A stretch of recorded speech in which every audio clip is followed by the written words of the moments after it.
এবং জাতীয়তাবাদী দলের নেত্রী দেশনেত্রী বেগম খালেদা জিয়া এবং জাতীয়তাবাদী দলের নেতা বাংলাদেশী জাতীয়তাবাদী শক্তির ঐক্যের প্রতীক জনাব তারেক রহমান করেছেন। মানুষের ভোটের অধিকার, মানুষের কথা বলার অধিকার এবং সামাজিক ন্যায় বিচার প্রতিষ্ঠার যে সংগ্রাম আমরা করছি, তারই অংশ হিসেবে সামাজিক দায়বদ্ধতার অংশ হিসেবেই আমরা, আপনারা জানেন, এই Arafat Rahman Koko gold cup tournament কেন্দ্রীয়ভাবে সারা দেশে অনুষ্ঠিত হচ্ছে। আমরা খেলাধুলা এবং সহশিক্ষা কার্যক্রমকে উৎসাহিত করার জন্য, মানুষের মনের চাহিদা, মনের চোখকে খুলে দেওয়ার জন্য আমরা এই ধরনের ক্রীড়া অনুষ্ঠান করেই যাচ্ছি। আমাদের সামনে যেমনি প্রধান অতিথি হিসেবে উপস্থিত আছেন, উনি ফুটবলের পাশাপাশি ক্রিকেট টুর্নামেন্টও বিভিন্ন জায়গায় করছেন, ব্যাডমিন্টন টুর্নামেন্ট হচ্ছে। আমরা যেই কাজটি করতে চাই, সাধারণ মানুষের অংশগ্রহণের মধ্য দিয়ে আমরা রাজনীতির পাশাপাশি মানুষের মনের খোরাক, মনের আনন্দ দিতে চাই এবং সকলের মধ্যে একটি ঐক্যের বন্ধন তৈরি করতে চাই।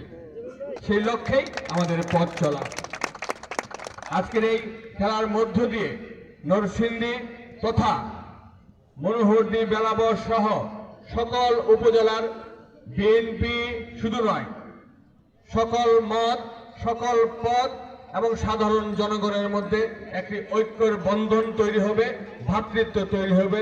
এই হোক আজকে আমাদের শপথ। আমি বক্তব্য দীর্ঘায়িত করব না।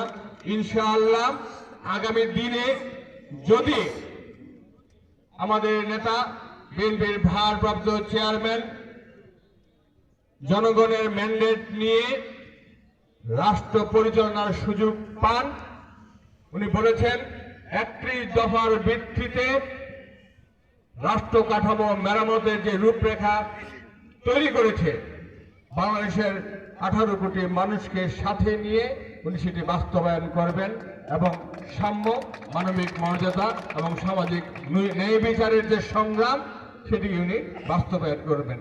সেই লক্ষ্যেই আমাদের আজকের এই ফুটবল টুর্নামেন্ট। আমি আবারও আমার ব্যক্তিগত পক্ষ থেকে আজকে প্রধান অতিথি আমিনুল হক সহ ঢাকা থেকে যারা আজ এসেছেন, মনোহরদী থানার ওসি সহ মনোহরদী এবং বেলাবর বিভিন্ন পর্যায়ে যারা এসেছেন, বিএনপি এবং অঙ্গ সংগঠনের নেতৃবৃন্দ, খেলোয়াড়বৃন্দ এবং সাংবাদিকবৃন্দ যারা এসেছেন, সকলকে আমি আমার ব্যক্তিগত পক্ষ থেকে ধন্যবাদ এবং কৃতজ্ঞতা জানিয়ে আমি আমার বক্তব্য শেষ করছি। আল্লাহ হাফেজ। বাংলাদেশ জিন্দাবাদ। শহীদ প্রেসিডেন্ট জিয়া রহমান অমর হোক। দেশের নেত্রী বেগম খালেদা জিয়া জিন্দাবাদ। আগামী দিনের রাষ্ট্রনায়ক জনাব তারেক রহমান জিন্দাবাদ। ধন্যবাদ।